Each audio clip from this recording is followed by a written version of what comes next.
你也知道，你我是假成亲。如今你在……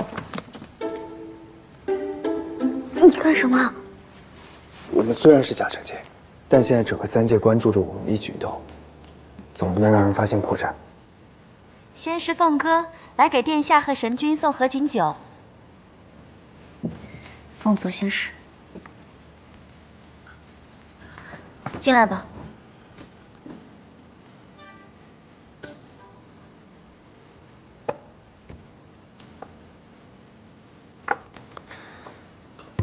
夫人，忙了一天了，累了吧？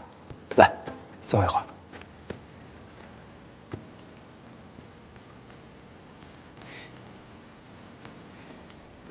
辛苦了，我去帮你捏一捏啊。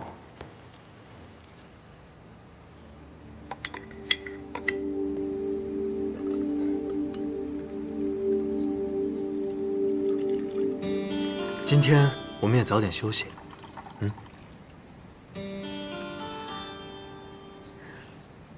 手都凉了，我帮你暖一暖。凤哥恭贺殿下、神君大婚之喜，愿殿下早日诞下小殿下。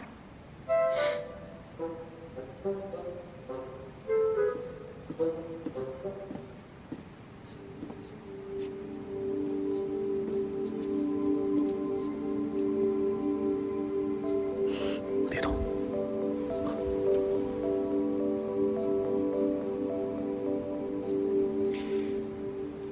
既然这合卺酒也送来了，夫人，我们干上一杯。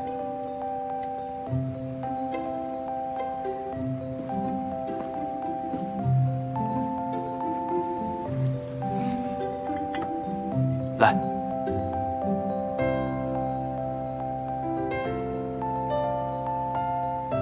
今夜星月交辉，不如一起去赏个月。好。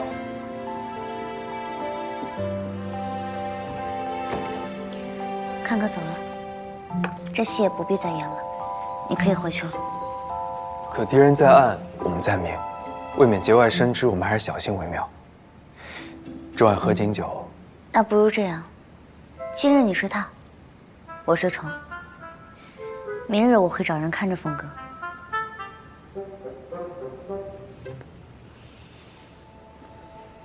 阿英，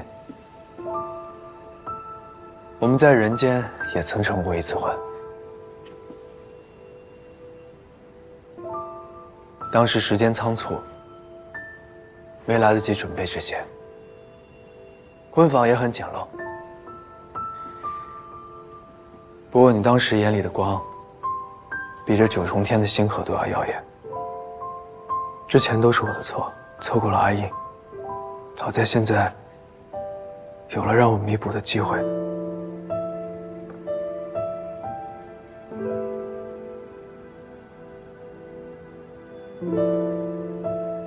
陆颖，再给我一次机会好吗？神君，莫要得寸进尺。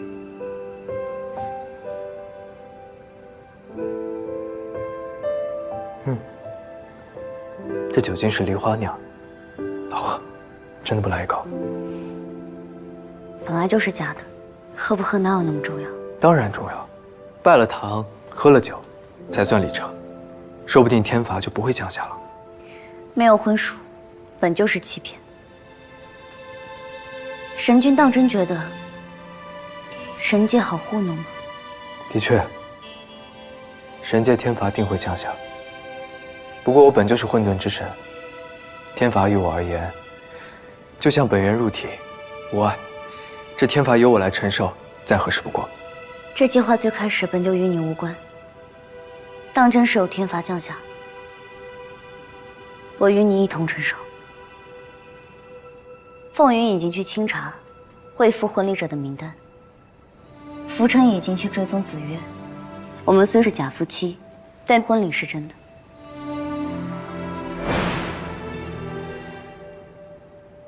这是和离书，1个月后生效，目的是向三界宣告你我自由之身。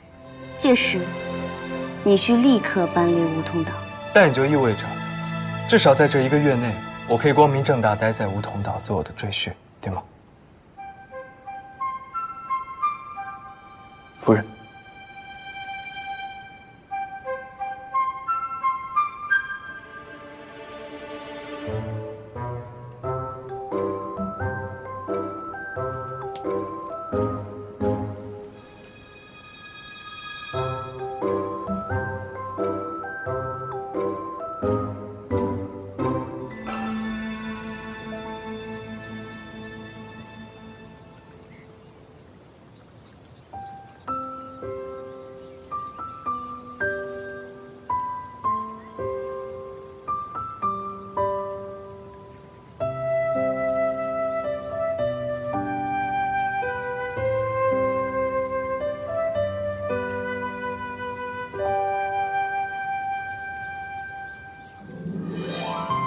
殿下，神君，早膳备好了。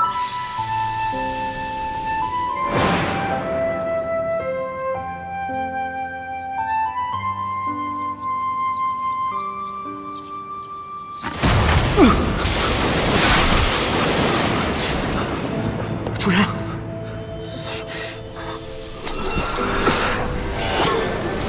若是凤凰能为你分担一半，也不至于这般凶险。这都什么时候了，你还要嘴硬逞英雄？我是他夫君，自然得护他，哪有让他承受的道理？不过是假夫妻，一道好，还真的演上瘾了。谁说是假的？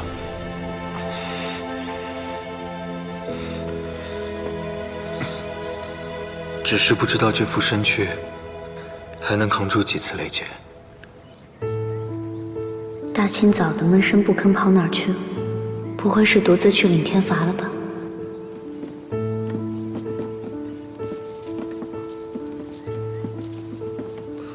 凤凰，神光降临时缺席宾客的名单已经复核完毕，除去一些外出历练久未回归的仙君，剩下的都在这儿。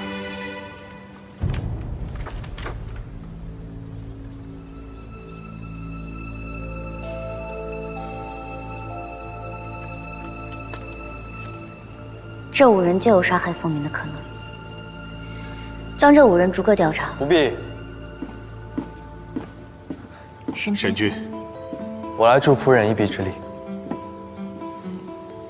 还记得我曾与你说过的凤鸣残垣吗？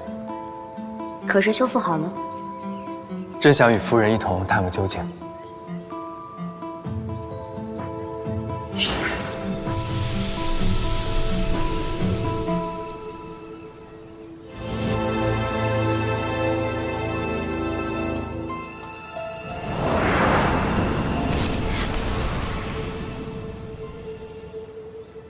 看清楚了吗？杀害凤鸣之人虽修的是魔气，可能是因为仙界入魔的缘故，运功的波动还是先决。而且此人的手法与当时在大泽山种下噬神花的人一模一样。这5位仙尊之中，右手起诀，仙界北地，已非与凌空神仙，那便就只有华墨。是他，一定是他。这家伙手上沾满了鲜血，一定要把他拿下，将他的罪行公之于众。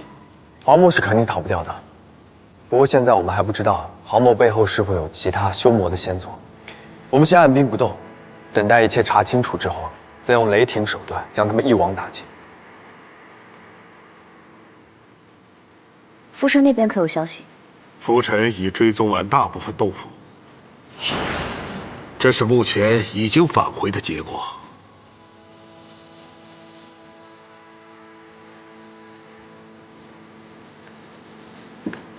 紫月不在白鸟岛，会不会是华墨用了结界隐藏？不可能，浮尘的追踪之术乃是3界之最，更何况还有神光的加持。当年祖神用神力设下9元结界，结界上的神力会与神光互相呼应。若紫月当真在白鸟岛，神光不可能感应不到。狡兔尚且3窟，我若是华墨，也定然不可能把这紫月藏在自己家里。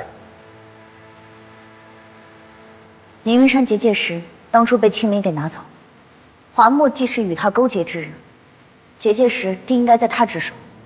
如果真是这样，紫月很有可能在宁云山结界之中。秘密移动紫月，也不是什么问题。可这华墨会藏在哪里？这倒是不急。如今这四海八荒的洞府，我们也只搜查了一半。现在有着神光的加持，紫月定然无所遁形。派人跟着这华墨，一举一动，我都要知道。是。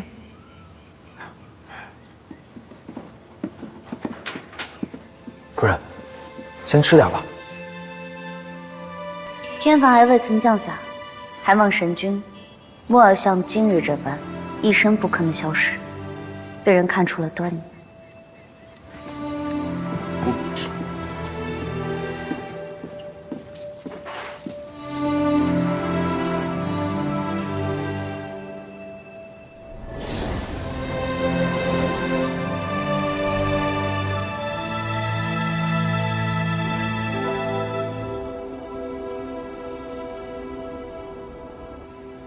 玄池仙境，九州八荒皆已追踪完毕，浮尘确定紫月就在玄池。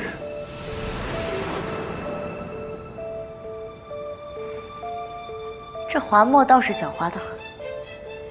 传说万物只要碰到弱水，便都会沉底。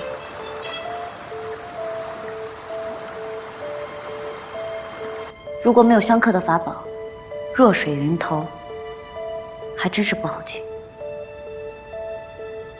此事先不要透露风声，待到夫人，神君，长老，来。这又是做什么？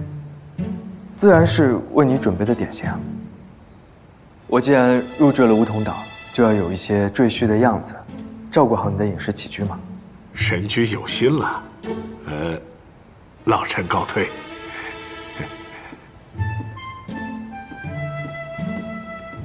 这是我按照人间菜谱，这叫我有陈皮正事要糕与你说来尝一下，我有正事与你说。就一个，你先别，相信我，会好吃的。来，试试。我说你别来一个玩了，来，你先别闹了。抱歉，打扰姐姐跟姐夫了，我走，你们继续。阿宇，阿宇，你方才说姐夫？姐夫呀，虽然你们是假成亲，但是姐夫说了，必须要像真的一样，才不会被狡猾的魔族抓到蛛丝马迹啊。说的没错，阿玉，孺子可教。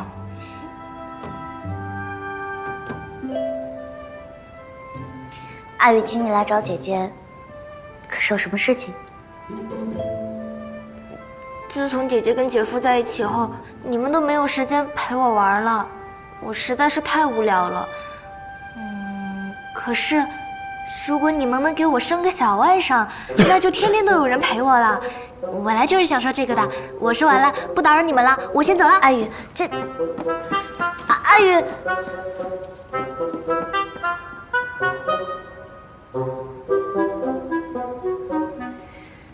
阿宇都被你给教坏了，上梁不正下梁歪的。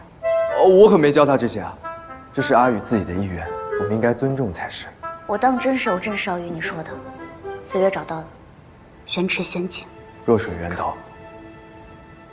傅晨剑找到紫月下落时，我就在旁边。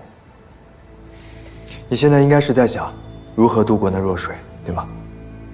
听你的意思，你可有办法？这弱水可以吞噬一切有灵力和重量的东西。这灵力嘛，我们倒是可以用天梭衣遮蔽一下我们的灵力，但重量可能就需要另外一件法宝了。十尾天狐的狐狸毛？没错。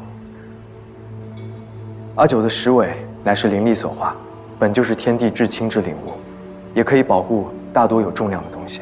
若是可以借出它的几根狐狸尾巴毛，缝在我们天梭衣上，便能渡过弱水。只是我刚抢了他的亲，所以此事还得靠夫人出马。知道了。好你个燕爽，非要跟我划清界限是吧？别后悔。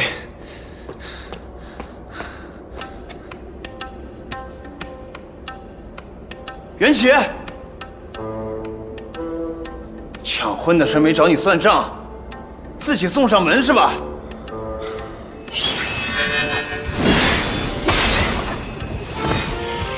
自己不胜酒力，怪得了谁？现在凤吟与我成婚，赶紧死了这条心吧。要不是你使诈，我怎会做过婚礼啊？好了，男子汉拿得起放得下，更何况你们假结婚骗取神光是要遭天谴的。我帮你躲过一劫，2000了。我用你帮我渡劫？可以了，先别闹了，处理正事吧。夫人，是他先动手的。弘毅，我们此番前来是真的有要事要找你。等此事做完，袁启就留在这里，要杀要剐随你便，我绝不插手。你真要把我交出去啊？你若再说话，此刻就把你交出去。换做从前的阿英，这种情况下她一定会护着你，可没有这么铁面无私啊。是啊，所以此刻我只是凤仪。是啊，你是凤仪，不是阿英了。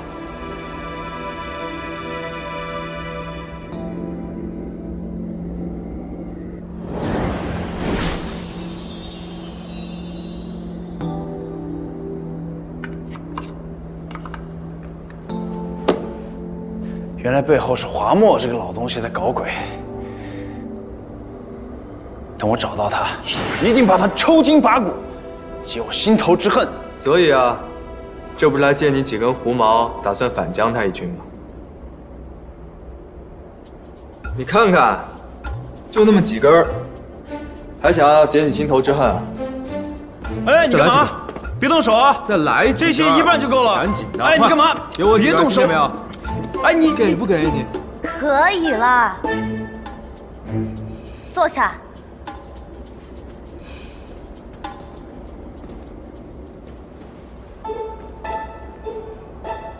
你们二人，一个神君啊，一个妖皇啊，一见面就吵得不可开交，跟孩童似的。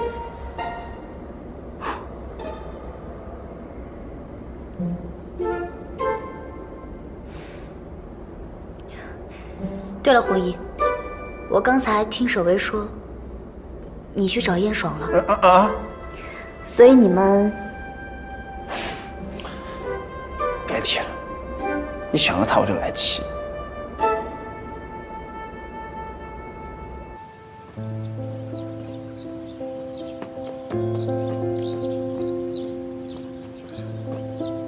你怎么回来了？不是去东海剿灭山魈了吗？我要是再不回来，这仙界就要被凤族搅翻天了。此话怎讲？小神君乃真神之子，那凤隐不过是一只区区火凤，也敢让小神君入赘，这简直是狂妄之极。这件事情，小神君自有处理的办法，你何必那么操心呢？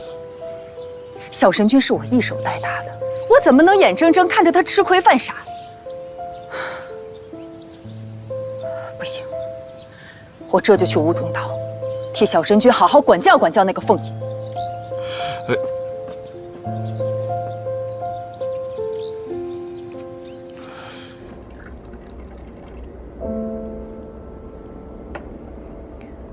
照你所说，燕爽的顾虑并不是没有道理。自从华叔当了代天帝之后，孔雀族对鹰族的打压愈加肆虐，如今整个鹰族的重担全在他身上，你应该要理解他的。这些我又不是不懂，若只是避嫌，我会不配合他吗？可他现在分明就是要跟我完全断绝关系，我们这么多年生死之交，他说断就断，岂不让人心寒？也是，这燕爽怎么说也是个重情重义之人，不至于因为那些压力跟你闹得泾渭分明吧？哼，他就是有了那个怜惜，早把我抛在脑后了。怜惜是谁啊？就是小白脸。小，刚才我去找他，他竟然跟那个怜惜去赏什么雪莲，什么重情重义，我看就是见色忘义。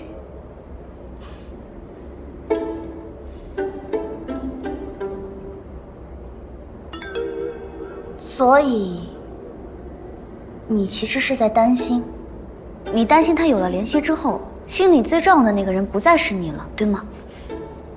怎么可能？我是那么小气的人吗？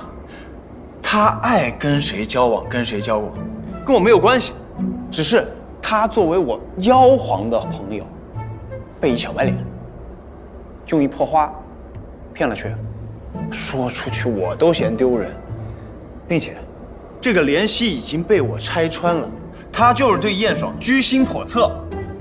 我是站在朋友的立场上，怕燕爽被他骗了。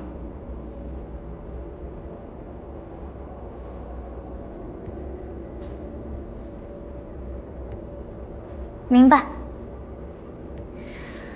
全明白了。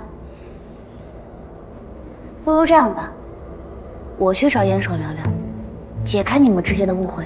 不必了。不必了。不用。不用。说的好像我求他做我朋友似的。既然他要跟我划清界限，那我就成全他。以后他的事儿，我不管了。那你们的事情，我也不管了。不过，我还是要去找燕爽的。我要去祝贺他继承王位。啊！继承王位？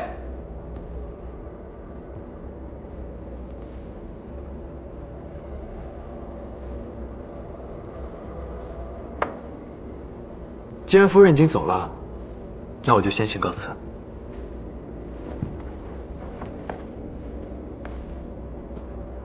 喂，你先别走。怎么，还想打架？我不是来找你打架的。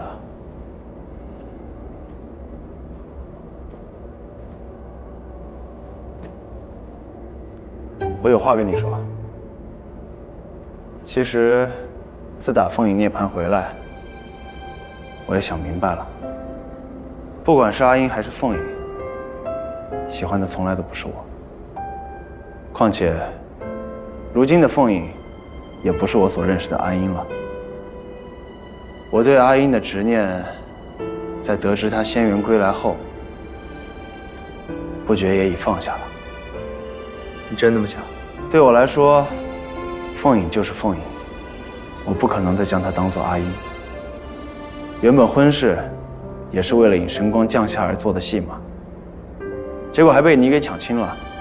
抢亲之事，确实是我对不住你，害你在三界丢了脸面。不过我想你也能理解，对于心爱之人，我确实无法拱手相让。罢了罢了，虽然凤影看起来对你冷淡，但我觉得她心里还是有你的。若能终成圆满，也算是了却了阿英曾经的心愿。你可莫要再负她。放心吧，绝对不会。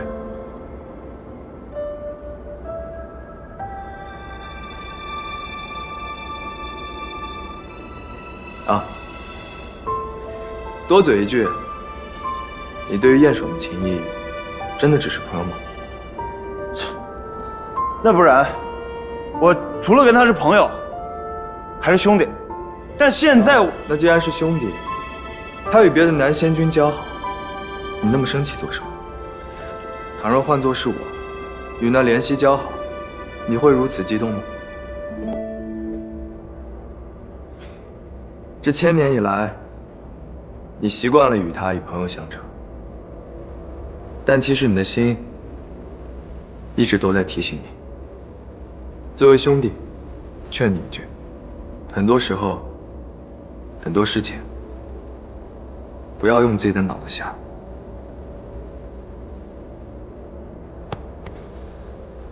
用心去感受。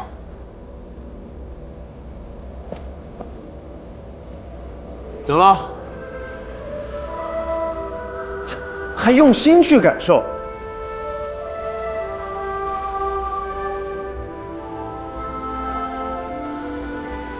放肆！几日没见，竟这般胡说八道，还不跟我回青池宫面壁思过？神使好大的威风！如今这手都伸到我梧桐岛上来。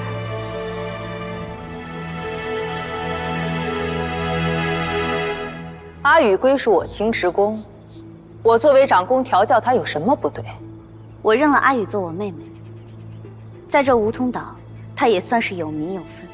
再说，青池宫以北缘起作为聘礼赠予了我，我也算是青池宫真正的主人。神使作为长宫，也应是听我来调遣。我是受颐和真神的旨意，特地到仙界来照顾小神君的。除了颐和真神和小神君，谁敢使唤我？小神君是我一手带大的，别说是阿宇，如今就算是你，既然与小神君成了亲，我也一样管得了。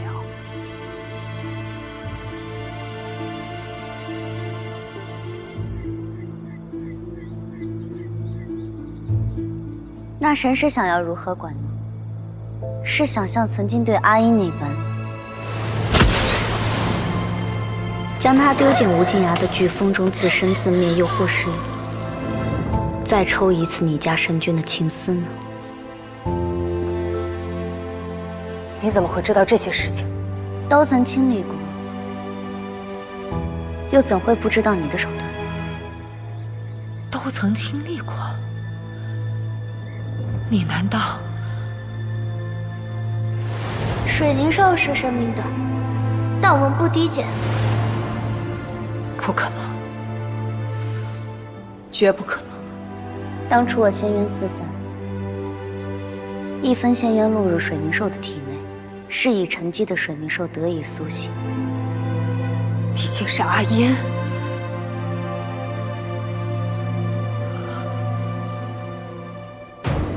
我还以为高高在上的神使大人，早已把无名小卒阿英忘得一干二净。我就是阿英。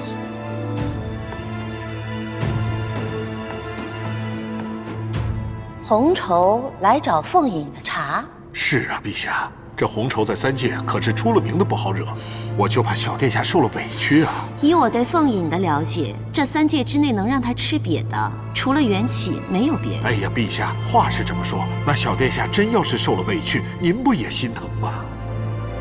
这3界捧高踩低的风气，我降世之前早有体会，也无甚稀奇。当初我作为水灵兽之时，你视我的命如草芥。如今我凤隐回归，你又眼巴巴的来替缘起求亲，这副变幻的嘴脸，当真是可笑。不是这样的，我讨厌阿英对他下手，全是因为他会给小神君带来劫难。所以呢，阿英的命就应该给神君的命让路吗？在你眼中，水灵兽的命就如此随手可抛？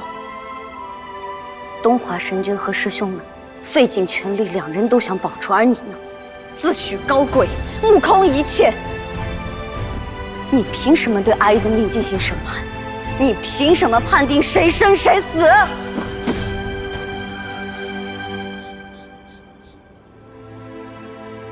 你自以为自己看清了一切，可曾料到今日的局面，到底是一叶障目？自以为是吧？我原以为所做的一切都是为了小神君好，却不料竟是我妄作主张。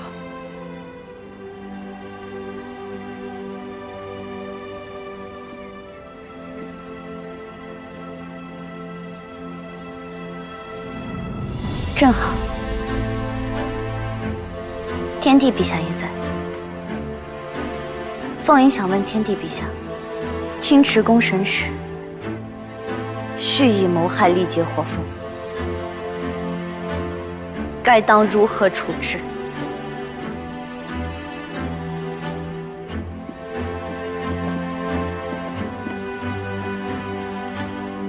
神界本就不可徇私干预三界之事，更何况是屠害三界生灵。你此番阳凤因为迫害凤凰，若让颐和真神知道，定会将你逐出神族。逐出神族，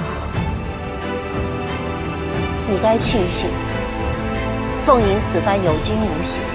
若他肯原谅你，或可免除惩处。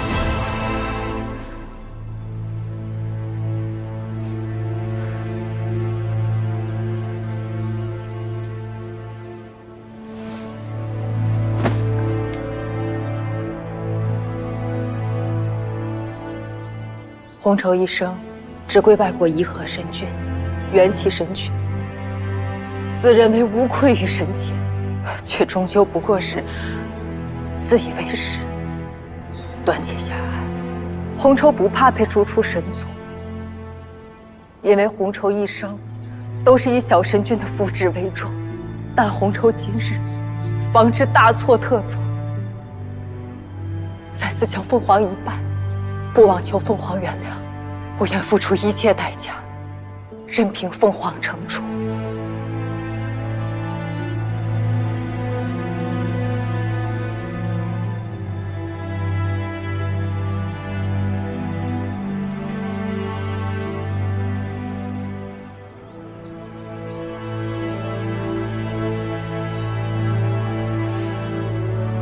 罢了，无论你是真情或是假意，你至少帮元启带大了阿宇。若日后你再将你所谓的尊卑规矩搬弄到我的面前，欺负到阿宇头上，我定会让你知道，仗势欺人一点也不难。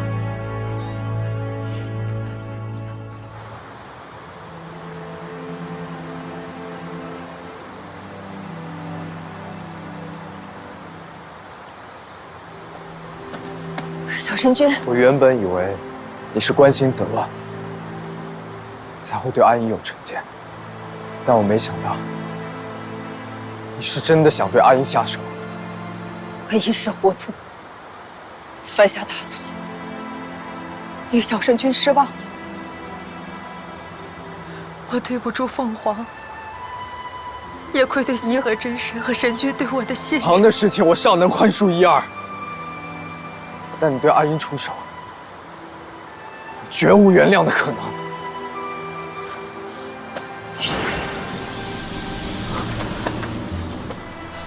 你最对不起的人并不是我，是阿英。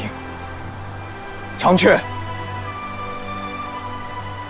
带红绸回青池宫，等待凤凰发落。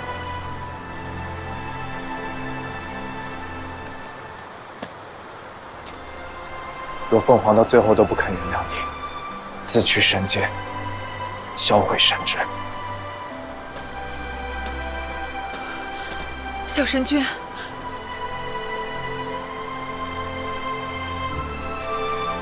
小神君！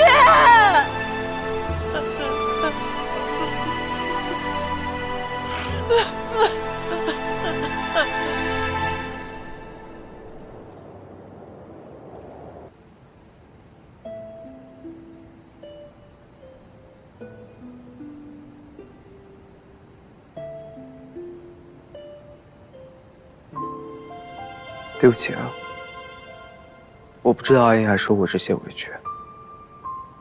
说起来，红绸做的这一切，其实都是为了我。若是勾起什么你不好的回忆，你怎么骂我都行。都是过去的事情，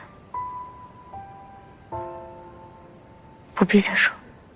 但我没想到，你还是愿意让红绸在青池宫终老。他做的这些都是为了你。某一角度来讲，他也不算是做错。早些休息吧，明日还要去找紫月。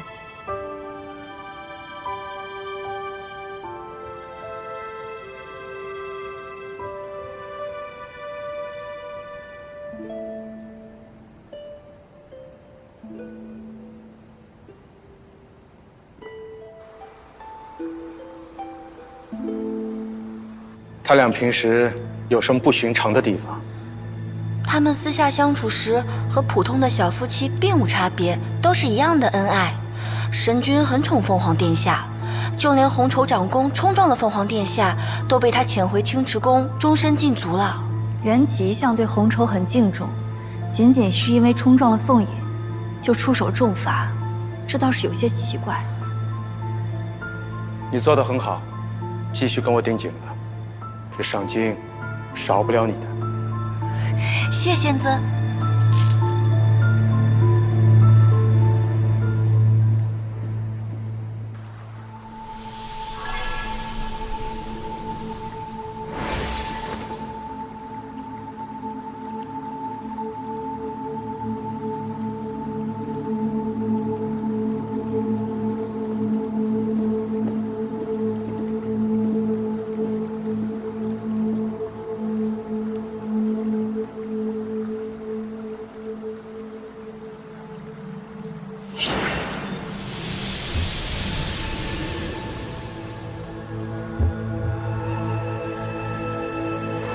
弱水之源。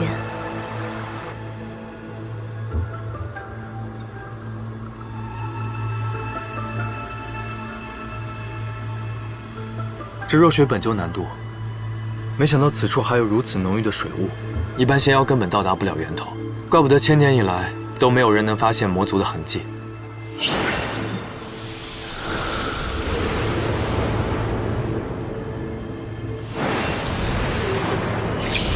这回多亏了红衣了。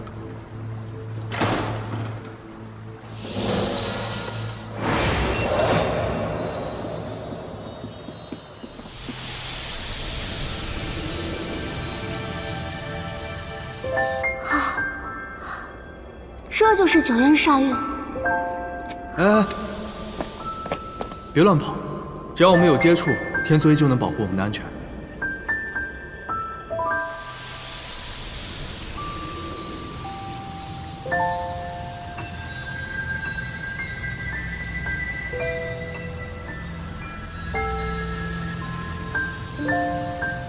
走吧。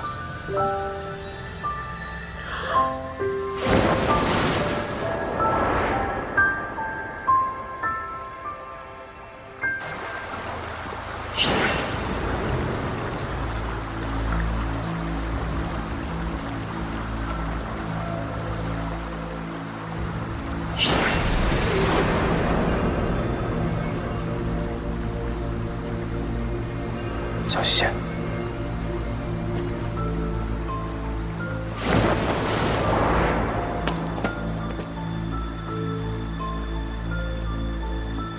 宁云山的隐匿结界。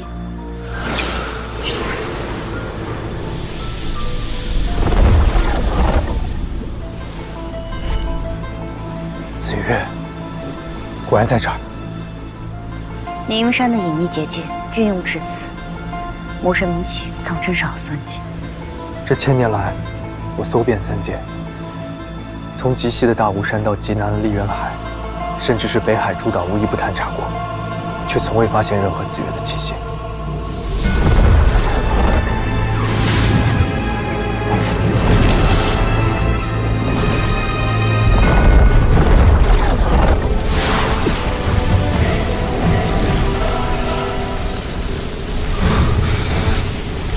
用不了多少时日，结界就会被撞开，无需白费力气。跟我一同开启这结界，三界颠覆，岂不更有趣？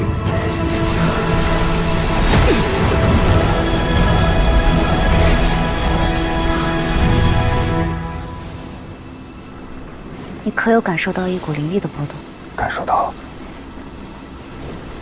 等等。这个屏障不对劲，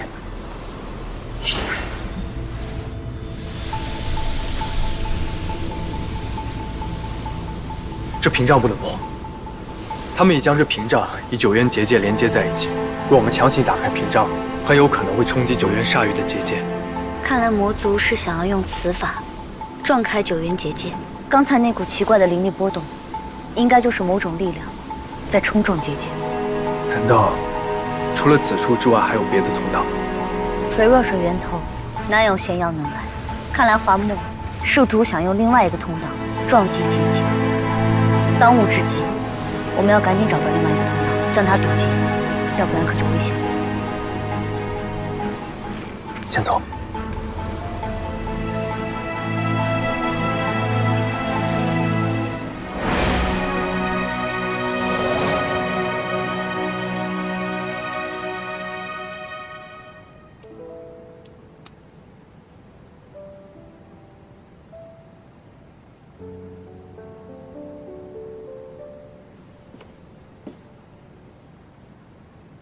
怎么了？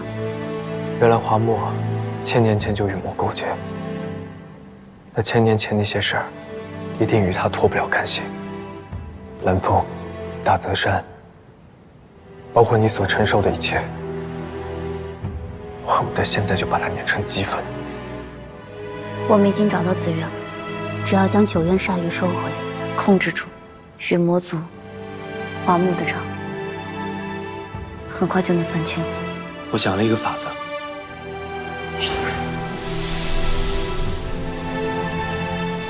或许我们可以用浮尘找到连接九渊的其他通道。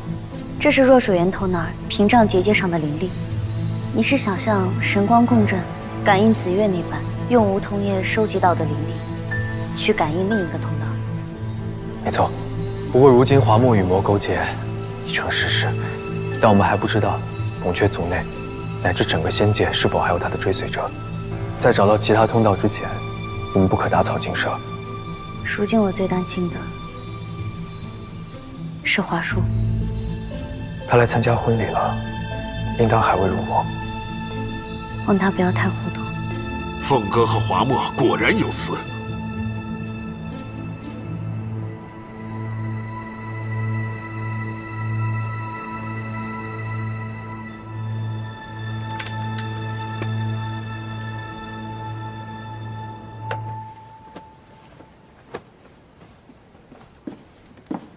你干什么？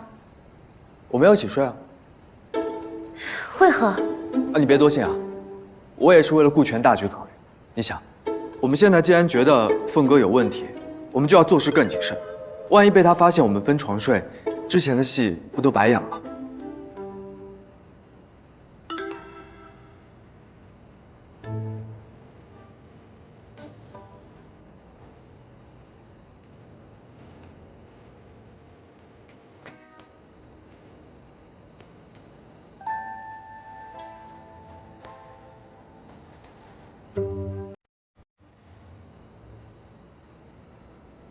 以10瓦为界，一个人朝床头，一个人朝床尾，互不侵犯。现在可以睡了吗？可以是可以，但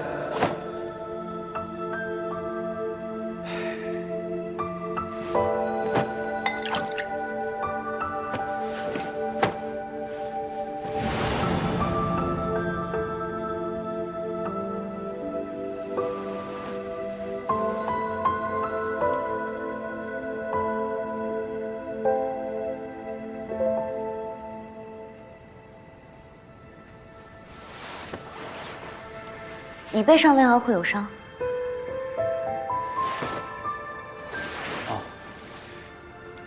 之前不小心撞到了元皇骨堂，小伤，无妨的。我帮你上药。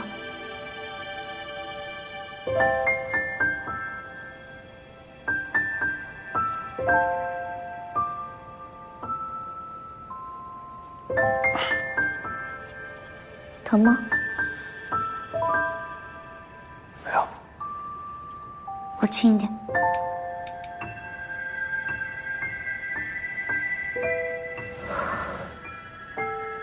夫人还是挺关心我的嘛。你别乱叫啊，是长雀不在，举手之劳罢了。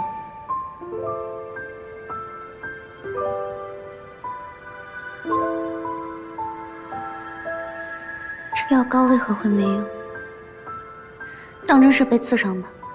为何看着像法器的沉静？你这伤……元皇骨藤自古便被选来熔炼法器，它造成的伤口也是如此。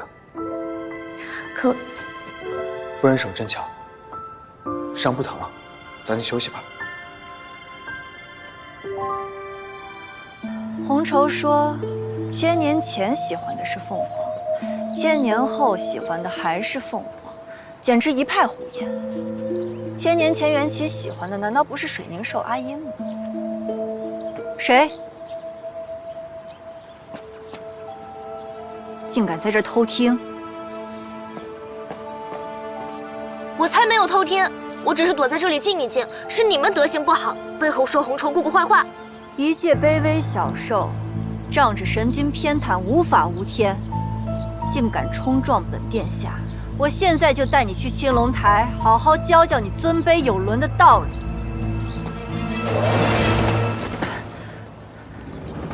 华叔殿下想论尊卑，为何不找我来论？论资历，我乃半神，你不过是上军巅峰；论品阶，我乃凤凰，你混了1000年，不过混了个代天帝的名号。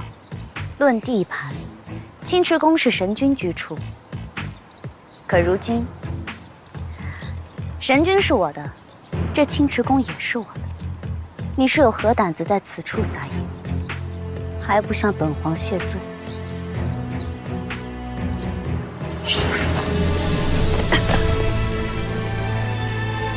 这么喜欢青龙台，这青龙台可是你华叔徇私行恶的地方。1000年前没能在青龙台上斩杀我，如今想碰我妹妹，真当是觉得水凝社一族好欺负。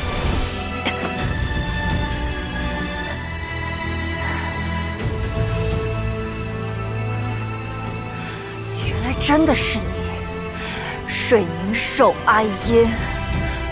凭什么？这不公平！我现在就杀了你，为蓝风偿命！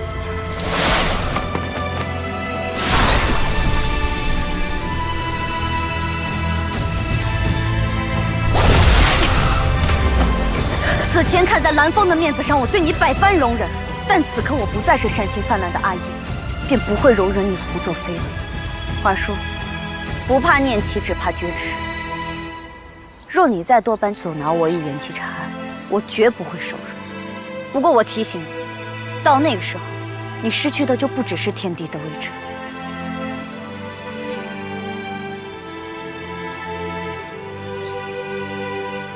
凤凰，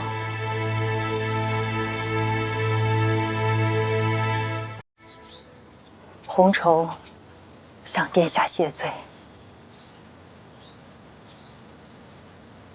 当初是我护主心切，屡屡违背小神君的意愿，阻断您与小神君的情缘，令小神君1000年受苦，至今难以安睡。这实非我所愿。此前的事情就不必再说了。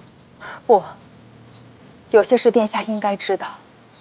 小神君一直深爱着你，他那时为了护你，不惜在你身上打下回忆，让我伤不了你，动不得你。我只好趁他疗伤的时候，抽去了他的情丝。这些事情，小神君全然不知。一边是师门，一边是所爱。我明知小神君情深意重，却步步紧逼。贤竹贤善受东华嘱托，不能将真相告知小神君。如今又不是要取那阿音的性命，无非是要斩断对他的情丝，于他又有多大的伤害？是小神君一己私情重，还是大泽山众生的命重？其实情丝是我自愿被抽走的，正好，我们的缘就此了结。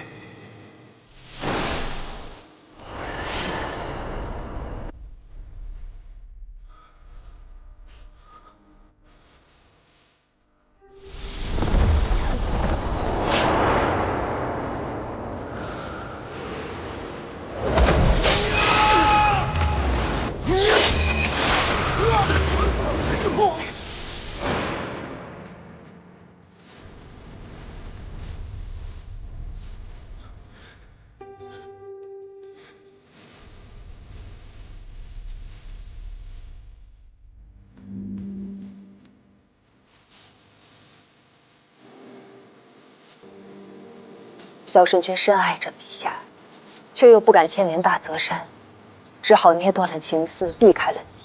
他那时所说的全部都是违心之言，他并非如他所说，觉得水灵兽一文不值。可小圣君，即使被我抽去了情丝，却仍为你再次生了情。他想一生都守着你，甚至愿意为你放弃成神。但纵然阿英去不了神界，我总有办法不回神界。这真神身份我不要也罢，只是我若连心爱之人都无法相守，我谈何立于神位之上，必无苍生。那时你从幽冥界回来，命在旦夕，他一直在用自己的混沌之血为你续命。他怕你知晓后不肯用此法续命，也终究不是长久之计。后来，他终于问到了可以帮您重塑仙体的法子，便四处寻找那几样三界罕见的仙材，为您炼制着华山。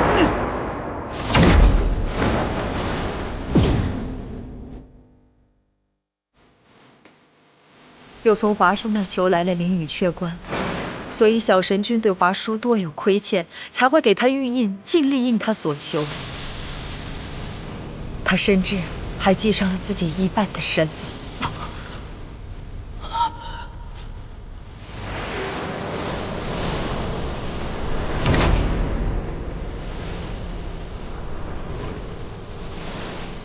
正因为有这化神丹所在，小神君才笃定，以为用他的混沌之力可以封住你的仙骨灵丹，也伤不着你的分毫。可谁知，阴差阳错。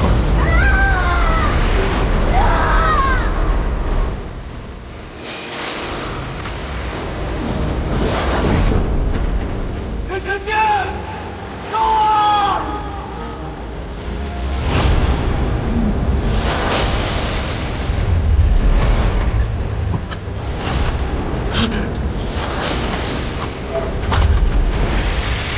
从那以后，三界上下、九州八荒，他四处在寻你。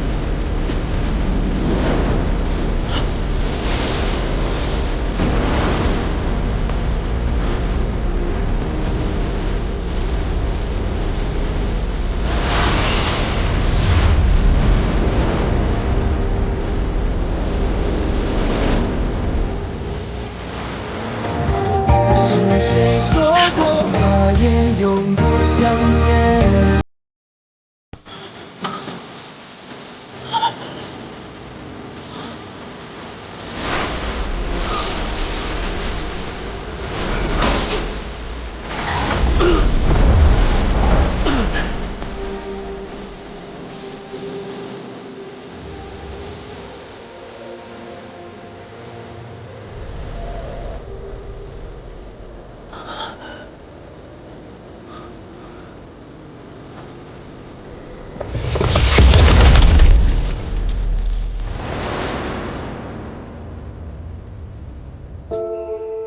我今日说这些，只是想要殿下了解，自始至终，小神君从未想过要放弃阿音，放弃你。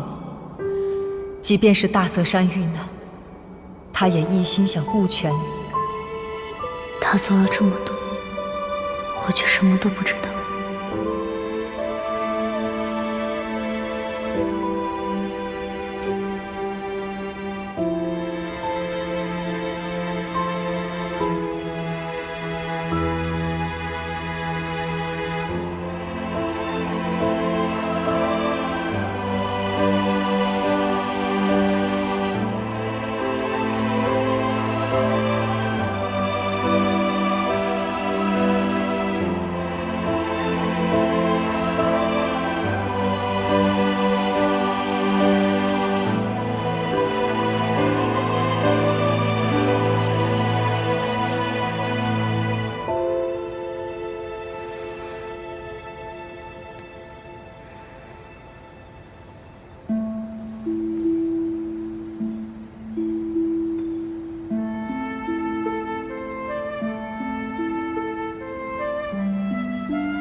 点了啊！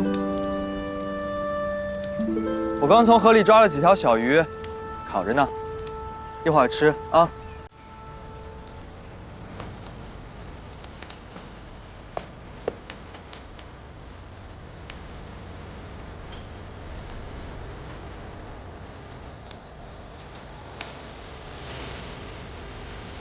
怎么了？这里是？睡傻了？大泽山禁谷呀。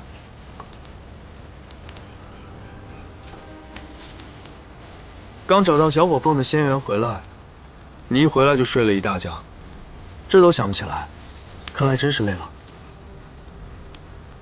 来吧，去当会儿休息，等我烤完鱼，马上就能吃了。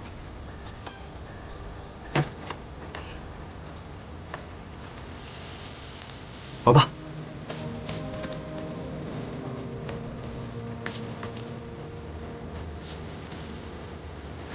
那我们什么时候回大泽山找师兄他们？我们现在就在大泽山啊。我为什么会觉得很难过？会好的，阿印。大泽山的一切都会好的。嗯。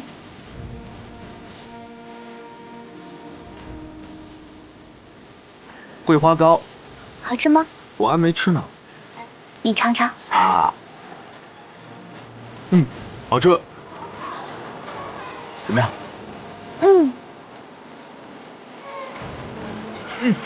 那个好玩。你看。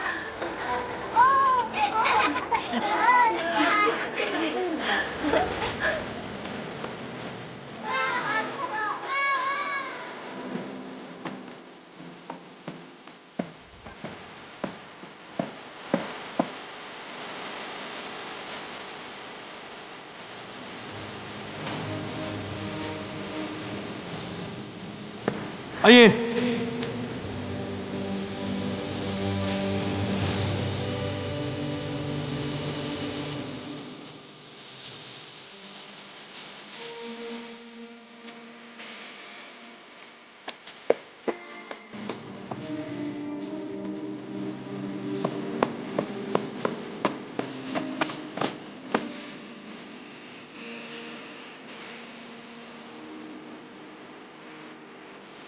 怎么了？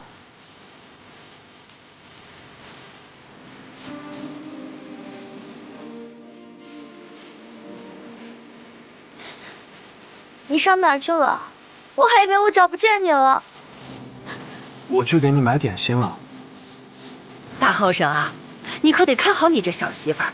刚才她寻不着你呢，急得眼泪都出来了。我才没有呢。别哭，我在呢。跟我来。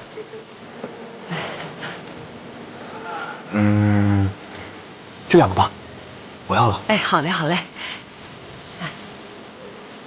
来，这个在我们这儿可是很灵的。你知不知道，在人界一起买同心碟是什么意思？知道。你不是喜欢？阿印，我后来才发现，原来我这些年一直都喜欢错了人。我之前跟你说过，华叔在梧桐岛上救了我，我便以为我对他的感恩是喜欢，但我后来才发现，那个人根本就不是华叔，而是凤影。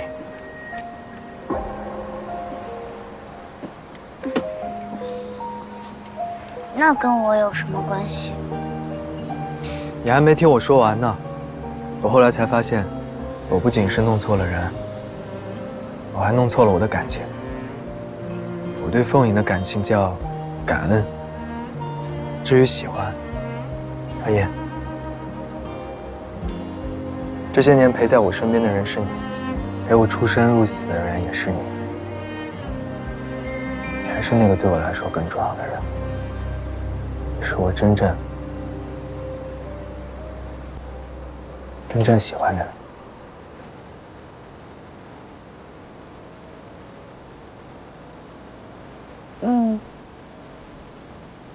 这是在说什么？没听清我就不说了，这种话你能说第2遍吗？我听清了。生日快乐，阿锦！希望你往后每一个生辰，我都能陪在你身边。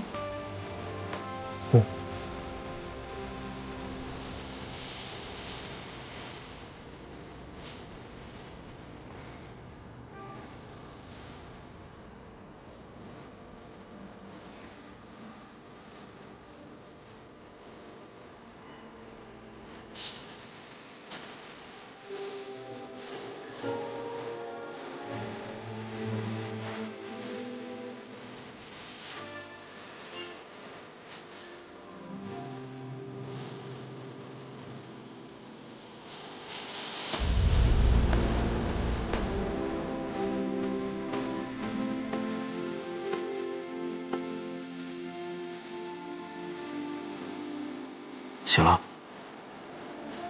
你怎么会在我梦里？我看你在这睡着了。我原本只是想把你抱进屋里，但没想到你的意识邀我进了你的梦里。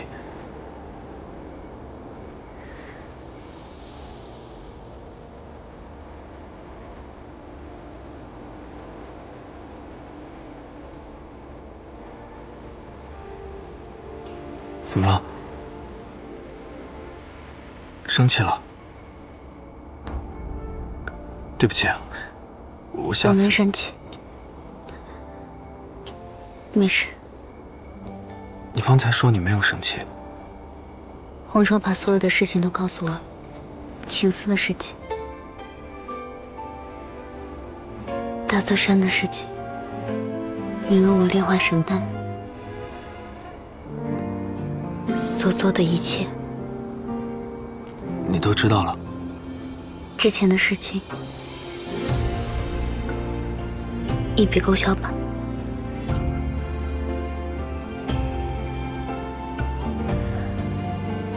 我学了几道人间的小菜，可以做给你尝尝。等等，说什么一笔勾销？就是你想的。哪一件？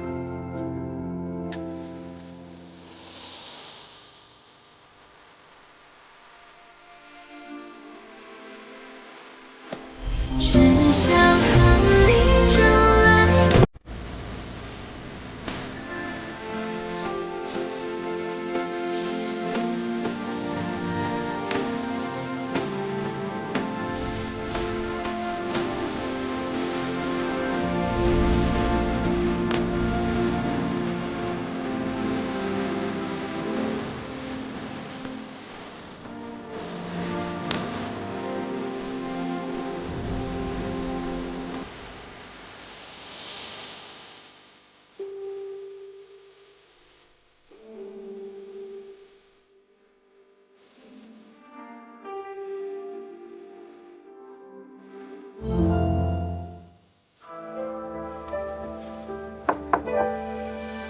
风影，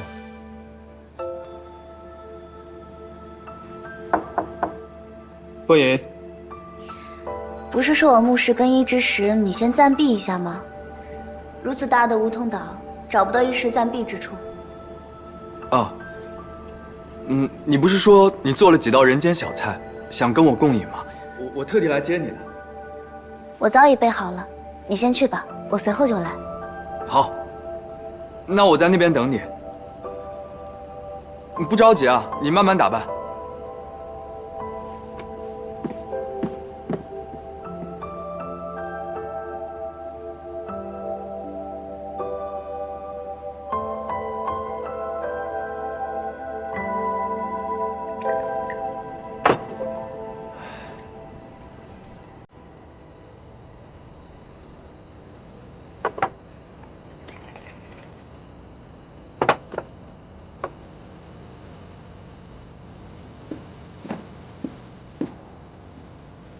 阿九，你在这做什么？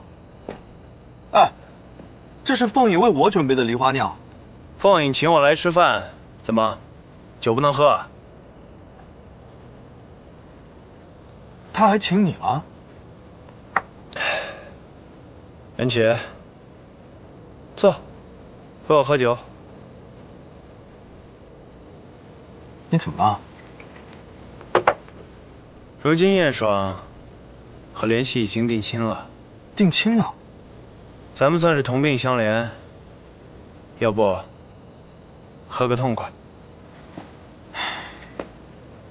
你呀，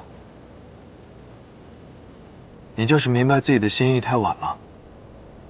哼，我的心意我自己不知，难道你就知道了？你想想你自己的性子，若是没有感情，怎么能跟他在人间相伴千年呢？一起待了1000年，如今我却成了外人。不然呢？与燕爽订婚的是莲溪，于他而言，你当然就只是外人了。你要来的再晚些，那梨花酿都要被他喝光了。今日这一顿，本来就是请阿九吃的，是看他心情不好，想宽慰宽慰他。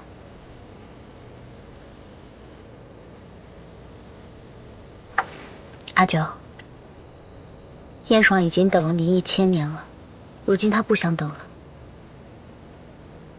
你也该好好想想。我的心思是驽钝了些，但他就这样急匆匆的订婚，一点余地都不留。缘分本就是稍纵即逝，错过便就是错过。有时候，做朋友也是个不错的选择。哎，这话还真没错。当朋友的好处，你看啊，以朋友的身份相处，你可以没事的时候去看看他。还有一个最重要的好处，只要你能找到一个合理的理由，你就可以赖在他的身边不走啊。仙界时间那么漫长，很多缘分可以继续的嘛。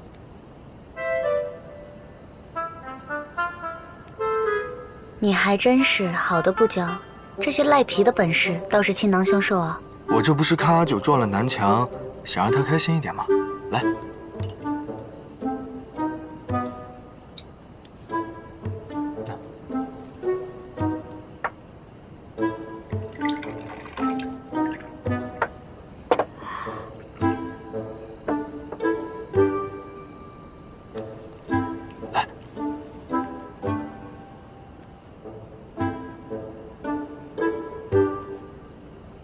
喂，喂，我还在这儿呢。啊什么啊？枉我以为跟你同病相怜，找你喝酒，还被塞了一嘴蜜糖。我看你也真是言传身教，这死皮赖脸的功夫，凤影还真拿你没办法。过奖，只是作为一个过来人，有一些成功经验，与你分享一下罢了。是否真的成功，那也得看我心情吧。我真的看不下去了，我走，我自己去喝个够。阿九，阿九，我要不还是去陪他喝几杯闷酒吧。阿九，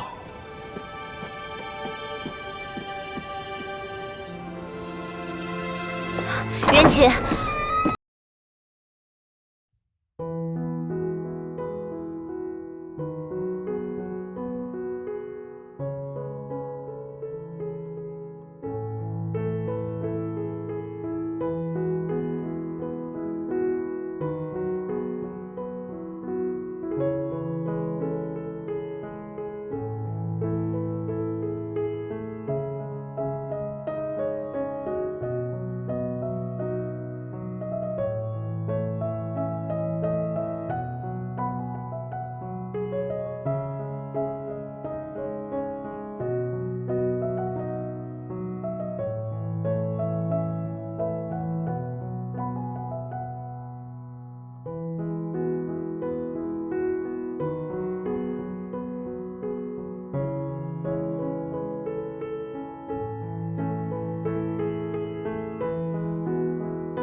造成今日罗刹帝惨案，是阿英之错，请神君降下玄雷之法。我那时候为何偏偏不懂他？我根本不知道他有多为难，我还让他亲眼看着我灰飞烟灭，让他孤单等等1000年。待我涅槃后，我还如此冷眼淡待。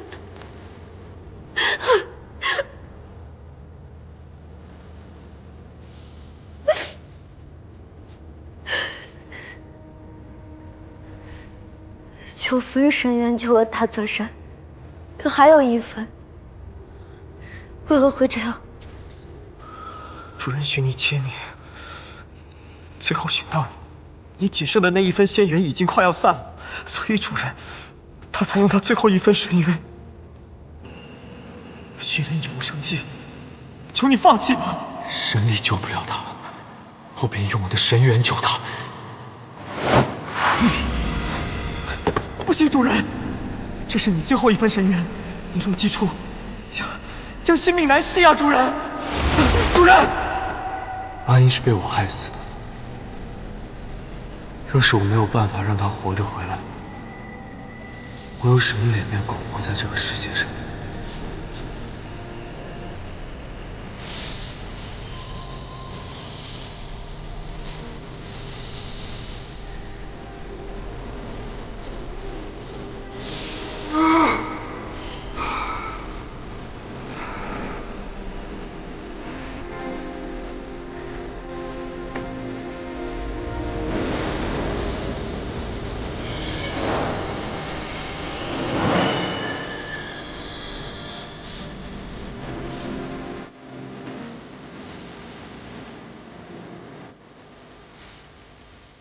因为我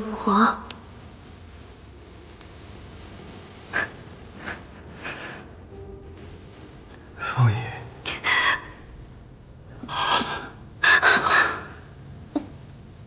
你为何在这儿？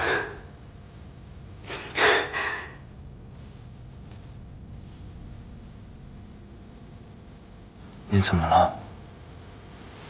你骗了我们所有人，你说要找到所有人，大泽山山脉才能重启。可大泽山已经好好的，所有人都回来了，我也回来了，这是你拿命换来的。所以这就是你告诉我的两全之法。对不起。可我能怎么办？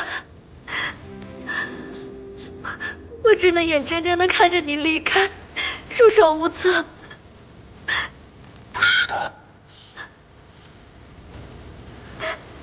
你什么都不要做，我会努力想办法。找了你那么久，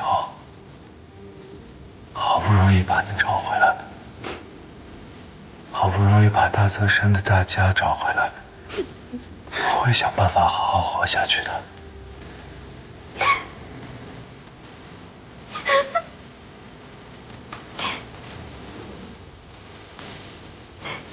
我也不想走，想一直陪着你。